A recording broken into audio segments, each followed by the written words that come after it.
May I come in, sir? Yeah, please do. Ji, good afternoon. Take your seat. Thank you, sir. You're Sanjita, right? Yes, sir. Sanjita, I can see that you're basically from Odisha, Rourkela. Yes, sir. I can also see that you did your mechanical engineering in year 2012. Yes, sir. That was from College of Engineering and Technology in Odisha, Bhubaneswar. Yes. 2012. Yes, sir. What are you doing since then? Sir, I was posted as a manager in Rourkela Steel Plant, Steel Authority of India Limited. I worked there for 5 years, sir. Okay, then? Then I always wanted to prepare for civil services, but doing the job, and I was not able to do justice to my job.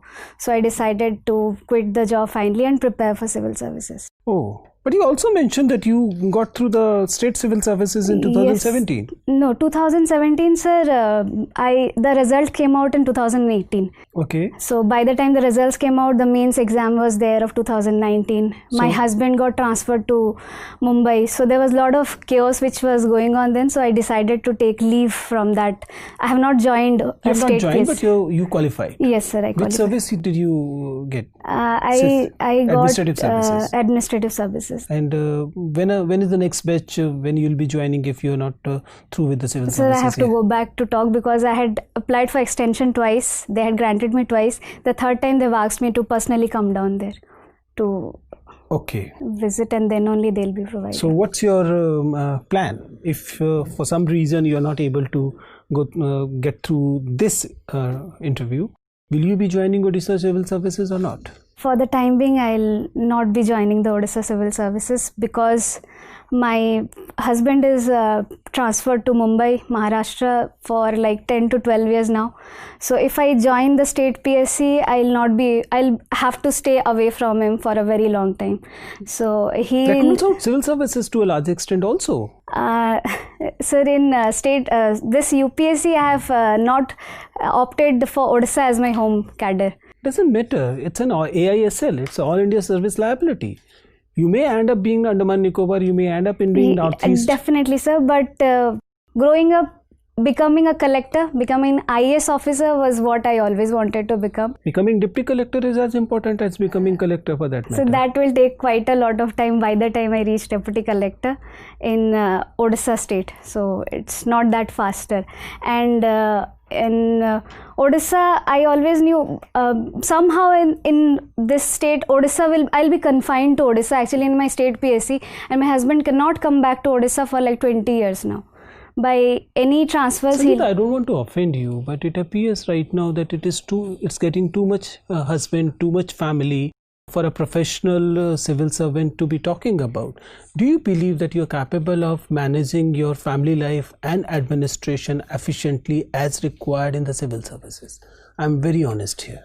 So life is all about much of the uncertainty, and I obviously cannot predict what kind of cadre I'll get when I get into UPSC. So I'm just trying out my options over here, and obviously civil services is too big an ambition to be actually playing a dice game. No, sir. These are the choices which I had with me. So I made a choice of not taking my home cadre. But if I get anywhere, because I just wanted to keep a work-life balance, which I thought if opting for this. Which is what I'm saying there is missing. It's all life, it's all family, there's no work here. No, sir. I was just trying to find a balance in that. If it's not possible, at least I'll be happy at my work front because I want to become an IAS officer, to become a collector. So if I get IAS and get posted in any place, I'll try to manage that. And if you don't get IAS, you have filled other choices incidentally. Yes. It's not that you have not filled other choices. So you have filled police services, you have filled other choices. What will you do if other central services are granted to you and you are not in position to join your husband in Maharashtra, and it appears your husband has decided that whatever you want to do, I will not be changing my place? No, that is not the position right now, but I'm trying to pursue my dream, my aspiration, which I wanted to since a very long time. So in your opinion, can you name a few working women you know, I mean in the public domain, which you believe have achieved this work-life balance, as you said, and you believe that she's the one you would like to follow? Name one. I had read about Rupa Mudgal ma'am, IPS officer. Her husband, she shifted to a very small village, and then her children were also living with her. Her children had to attend a very small school over there, and she had to sit on the floor, but she managed it, and the family was all there together with her. So I think so somehow, so work-life balance is something I'm aspiring, I'm striving to do. If it doesn't happen, it's a chance which I'm trying to take, that maybe I'll be able you studied sociology, and the kind of uncertainty you see in your life has a lot to do with the social construct of ours. Can you name a few social institutions which has forced you into such a dilemma? That in a house, the male is the bread earner, so the job he does, he doesn't change the places. A woman adjusts to the places where I'm is. expecting a sociological concept. The patriarchal mindset. One is patriarchy. What else? Patrilocal, where the husband stays, the wife the even. society is patrilocal. What else? What are the social institutions that is making Sanjita what she is right now? Marriage is one of the institution is marriage. Family, that family has to stay together. There's a concept of Fine, thank you. So, Sanjita, yes, you are from Odisha. Yes, sir. What do you know about Black Pagoda? Black Pagoda is the Konark temple, is known as Black Pagoda. The Britishers, when they came down to Odisha from very far, it looked as a black pagoda to them, so they named Konark temple as Black Pagoda. Okay, have you heard about Sapt Pagoda also? Sorry, sir, I cannot recall. Okay, what is difference between Marxism and Maoism? Marxism as a concept, it basically focuses on how economic structure is the basic foundation on which a complete society is built, and the superstructure which is there, it completely follows or evaluates what the economic structure is there. Maoism focuses on, I'm not getting the idea clearly right now, I'm sorry, sir. Naxalites are also called Maoist. Yes. Do you know why? They follow the Mao ideology that there has to be collective ownership of the land. They have to have, the community has to have rights on the land, the forest, whichever they call their own resources. So okay, there are three temple architecture style in India. Yes, one is Nagara, Besar and Dravidian style. Yes, sir. In Odisha, which style is prevalent? In Odisha, sir, Nagara style is highly prevalent. Could you give some examples of Nagara style temple? Sir, Lingaraj temple is a great example. Mukteshwar temple in Bhubaneswar is also a very good example. Sri Jagannath temple is one of the most biggest highlight of Nagara style. Konark temple is also an highlight of Nagara styles. Okay. What are the features of Dravidian style architecture? Sir, main features. Dravidian style architecture, the main Garbhagriha is a very small room, and then the Vimana which is made, it's like a layered Vimana which has in a pyramidal size. But in Nagara, it's in a conical shape, and in Dravidian culture, there is a very high Gopuram, gateway which is built for the Dravida style. But in Nagara style, we do not have high gateways. The Garbhagriha or the main sanctorum is the highest point in the architecture, and there's a very huge wall which is built around the Dravida style of architecture, which is not found in Nagara style of architecture. Okay, what are your weaknesses being a lady? So being a lady, I'll not be going into the gender aspect, because I don't think so the gender aspect has anything to do with that, and that can be on both sides. I think I am a bit workaholic at times, which affects many things in my life, because I give too much of importance to when I start working on a specific project. And second is I fail to understand that the urgency which I have for the work is of priority to me, is of the same priority to the other person. So I try to push that. Maybe that can be called a weakness. Okay, thank you. Sanjita, you are from Odisha. Yes, sir. What is the status of women in Odisha? They have been making quite a progress, but still I would say there's a lot to be done, because the female employment in Odisha labor participation is hardly 20%, and there's huge feminization of agriculture in Odisha. Nearly 80% of people in Odisha stay in rural areas. So there's a huge migration of people from the southern districts of Odisha, and they have been doing well in education right now, because the 10th board standard education report which came down, girls had performed better than boys. So they are progressing, but still I think there's a far approach that's still there they can do. Okay, despite of the fact that Odisha is one of the richest area in terms of mineral storage or mineral mining, Odisha has not attained its potential in terms of development, economic development and social development. What is your take on that? What could be the reason for that? The reason is the modernization process which we took up was very lopsided. We have around 20% of the mineral resources, but the extraction process, what we do is we directly try to export the minerals without much of value addition. So the actual realization of price was quite low. Second is the rehabilitation and resettlement of the tribal people. No, I want to know that when mineral is being transported to some other state, why the industry was not established in that state only?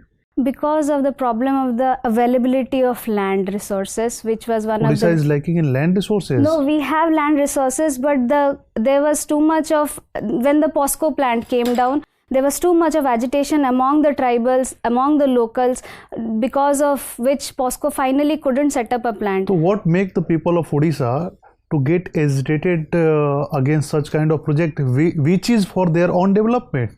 Sir, the problem is always a top-down approach. We always first decide and then we communicate. The people should have been taken into consideration. There has to be a proper dialogue to make people aware of all these things. There was instant, they went on and they started declaring these places will be taken up. So the grievances of the people were not rightly addressed, for which they came up in arms against the government, and they were not ready to give the land to But there are a lot of processes which involve the local people in decision making process. One of those is EIA, that is Environment Impact Assessment. Yes, sir. What is it, and where an administrator plays a role in that process? So environment impact assessment is an assessment which is made before any kind of venture or industries or any establishment is established, to find out what are its exact impact which will be there on the social and environment of the surrounding areas. Yes, people concern or people involvement is one of the steps involved in EIA process. Yes, sir. Then what is the problem? Why the people voice of people is not heard or Sir, not listened? I think the involvement of people is there on paper only. In actual realization, there are some times which is hushed up, and people are actually not involved in the complete governance process, and they are not a part of it. Very few people, very few leaders, they get to... What is disaster governance? Disaster governance is a process by which there is a proper pre-planning of how to handle a disaster, then having a plan for that, then risk mitigation, and then rehabilitating the whole people after the disaster has occurred, and then re-preparedness. How Odisha is leading by setting an example in the process of disaster management in the country? Sir, this time in the Fani cyclone which hit Odisha, we have evacuated everyone, and the casualty was only... What is the state bird of Odisha? Blue jay, sir. What? Blue jay. Are you sure? Yes, sir. What is the IUCN status of that bird? I'm not sure, sir. I just know. Okay, Sangeeta. Yes, sir. Rourkela has a major steel plant of SAIL. Yes, sir. What do you know about the new national steel policy? So the national steel policy aims to increase the production of steel to around 300 million ton by the year 2030, and we want to increase the per capita consumption of steel of people to around 160 kg by 2030. Do you have any idea about the amount of production that we produce currently? Yes, sir. Right now in 2018-19 it was around 110 million tons. Million tons. Yes, sir. All right. And what is the ranking of India in terms of steel production? Globally? Globally, it's second, sir. Second. Okay. I think India recently pipped Japan. Yes, sir. Yes. It did. Is the steel sector one of the major contributors for non-performing assets, bad loans? Is it so? Yes, sir. Yes, please. Sir, its finance is one of the biggest. It's a very capital intensive sector, steel sector, and steel demand is a cyclical demand. There was a huge downturn in the steel sector in 2014 to 16, where the prices of steel went down very far. So the cost of production was very high. We incurred a huge loss. Especially for SAIL, we took a huge loan from the market to expand there was a huge expansion plan. Because of this nature, and there was the high borrowed capital has a high cost in India specifically. So because of all of this, there was the steel sector had so many of downturns in the recent. All right. And why public sector banks are so disproportionately affected in terms of bad loans?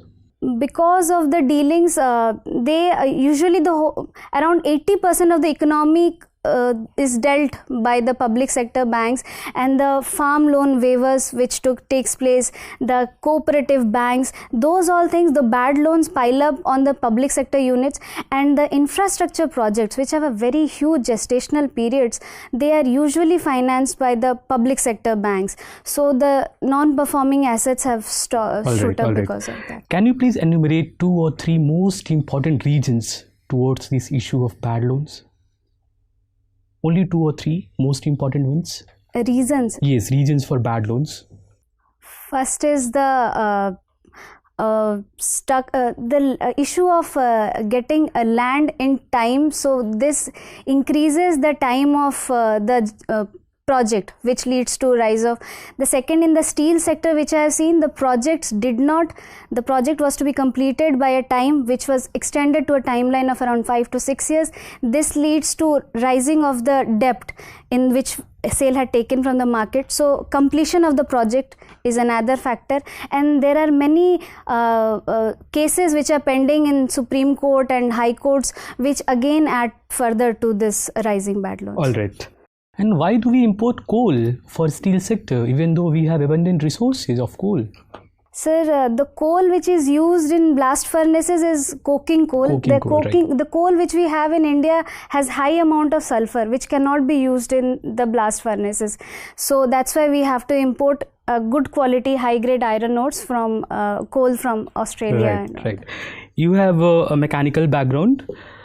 Can you please explain that are automobile companies ready for rollout of BS6 fuel all across the country? They are trying. The research and development is not at completely at But we have a target from 1st of April. Yes. I am not sure about it, sir. Not sure, right. And what is the concentration of sulfur in BS6 fuel? I'm not able to recall now. Right. Sorry, sir. You know, Oriya is a classical language? Yes, sir. What are the other classical languages in the country? Tamil, Malayalam, Kannada, and Telugu. And Sanskrit? Sanskrit, sorry, sir. Right. So, it is also in the news that Marathi community are demanding classical status for Marathi language.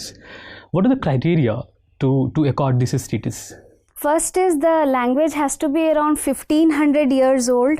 There has to be a complete discontinuation after a certain age of that complete language, literature, the history of that language. The third criteria I'm not able to recall. So there are 3 criteria. No worries. So, yes, Sanjita. Recently, World Trade Organization has given ruling against the India's export subsidies. Why it happened so?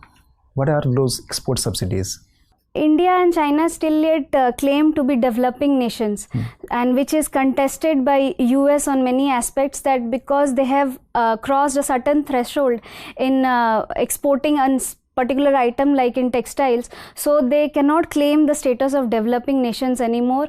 So that's why they are providing many incentives which is disproportionately affecting the price of the commodities, which is making them competitive so these in are the global like the world. basic reasons, like for negating the India's stand on in the WTO platform. Yes. Right. India already has got opted out of the RCEP. Yes, sir. What are those reasons which are affecting the India's decision?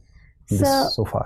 One of the basic reasons which India went out was they were wanting India to open up its market for the goods which has to come, but the similar reciprocation India was not finding from all the other sectors, from all the other countries, specifically in the service sector, and to send the working personals.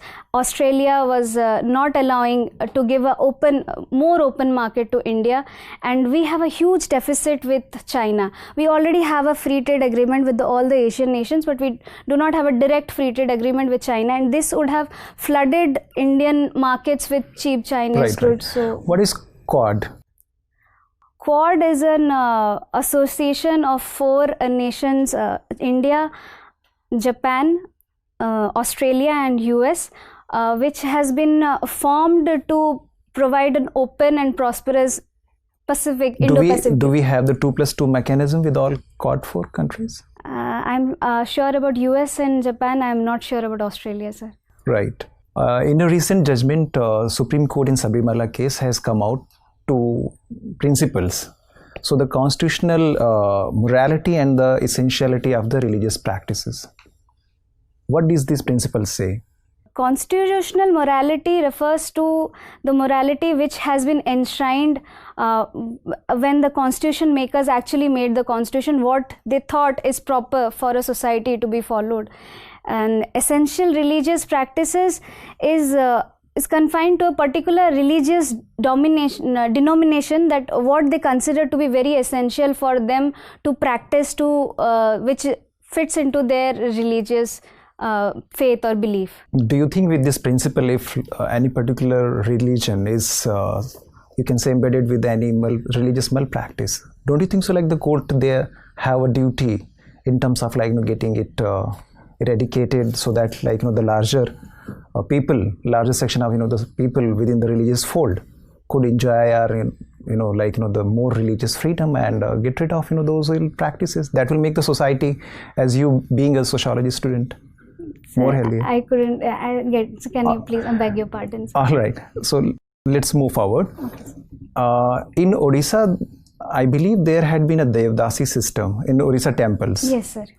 So that is believed that the girls before attaining their puberty, they were supposed to given to the temples. Yes, sir.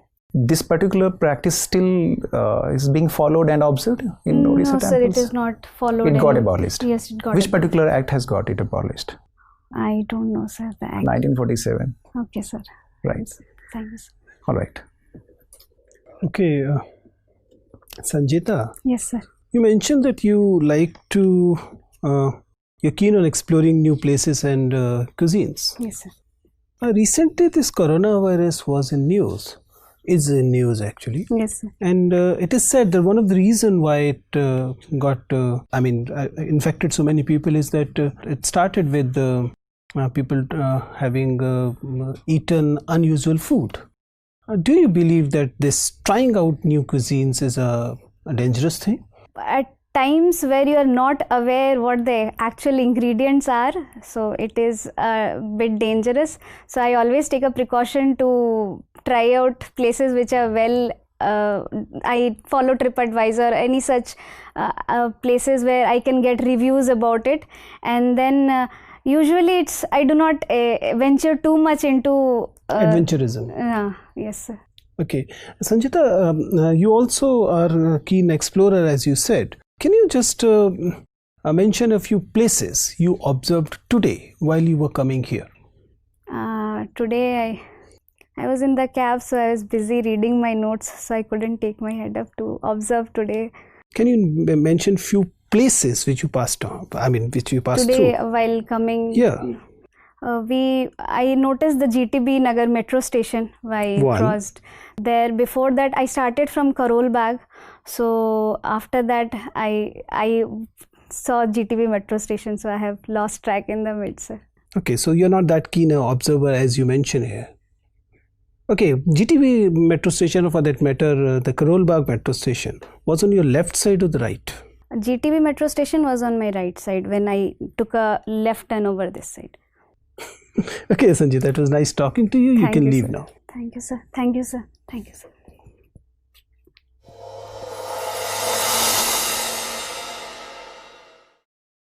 आइए Sanjita, please take your seat. Thank you, sir. So Sanjita, how long you have been in Delhi? Sir, 5 days. 5 days. And you intend to stay till your interview? No, sir. You'll be going back? Yes. Okay. So how many interviews you have given already? Once. What's your take on this interview? What are the areas you believe that you're doing fine and where you believe that you're not doing that good? The first, the question which you asked, I knew that would be the family and work-life balance that I have to improve on a way I'll present it so it does not look negative as you pointed out. So that I'll think, Baki sir, you will. See, Sanjita, my reading is that you're a wonderful candidate. I mean, unless you are hell-bent on spoiling your chances, I don't see any reason why. I mean, you're getting my point. You have answers for the most of the questions. Your analysis is really good. You have such good strengths. Thank you. But sir. I don't know why you are underplaying your strengths and underlining your weaknesses. You're getting my point.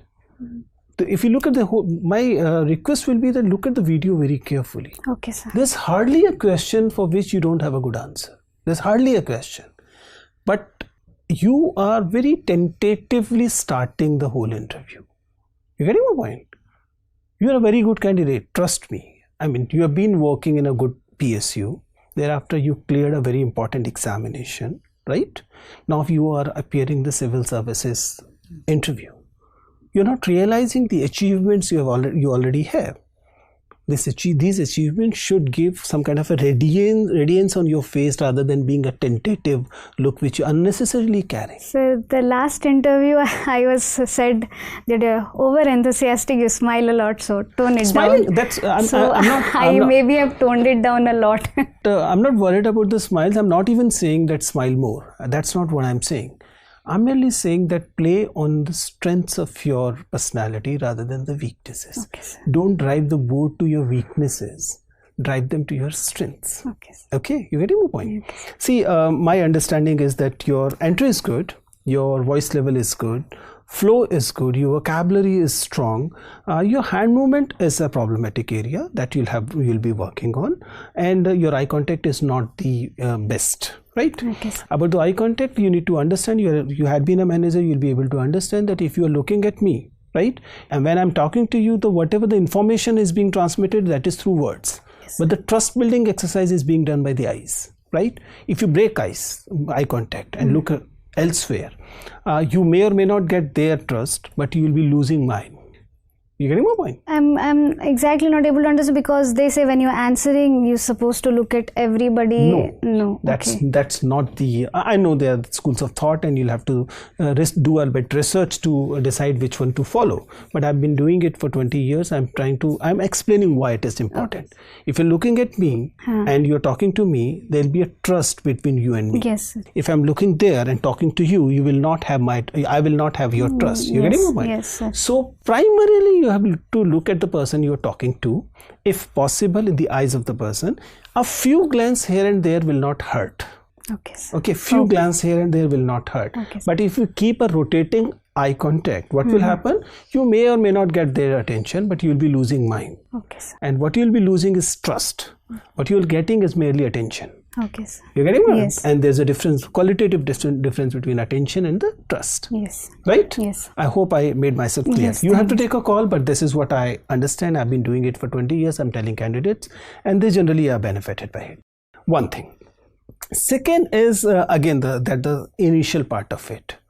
You need to I don't know why are you overplaying the family thing. You have been a wonderful working professional. Yes, sir. You were working in a very good PSU as in a supervisory role. So you acquired some skills there. Yes. Thereafter, there's a very small break. Yes. Even in that break, you have the achievement of cracking a state civil service examination, which you're not saying you have dropped.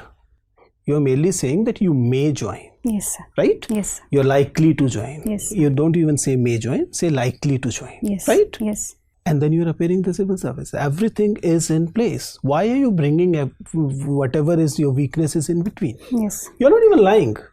You don't have to lie on anything of it. You're just merely saying that you were working in a PSU, then you decided to get into the civil services, for which you appeared in the state civil services and the central civil, the UPSC. You cracked the state civil services with good rank. You were awaiting a position there, and you have cracked the civil services. Everything is in place. But I have not chosen Odisha as my home state, so then it comes to, see, that's a different question. What is your cadre choices? There are many people who do not choose the home cadre for a variety of reasons. In your case, the simplest answer is, now I am married. My home cadre is based on my MICA. And I'm not choosing that because I no more stay in that place. That's make it crisp, yes. That's a simple thing. They will not be grilling you much on this, and even if they do, they will not be reaching to your weaknesses which are unnecessarily advertising. I agree. You don't need to. Yes. You get it? Yeah. I'm not even saying lie. Yeah. I'm merely saying that put it in a way that you are playing to your strengths. Yes. Right? Yes. That's the major concern I had. Otherwise, you're doing most things absolutely right. Okay. Right. On analysis issue, make sure that you're able to put your sensitivity and analysis, because these are your strengths, put forward rather than letting it go factual, though your facts are also more or less correct. Right? Okay, sir. These are the only things I need to tell you. You're doing really well. I'm sure you'll do wonders. Thank you so much. So, any other area I need to touch which... See, state you can do as much as you want. Yeah. Both. If you're claiming it to be Maharashtra as well, do study a bit Maharashtra also. Right? Odisha, you have done. You could not ask questions on Maharashtra and all, because in an interview it is not possible to cover all. About this mechanical engineering thing, I hope you have done, because you've got a very good CGPA also, which is unusual. I hope you're able to defend your mechanical engineering also. That is somewhat. okay. Right? I'll try. All the best. Thank you, sir. Thank you so much.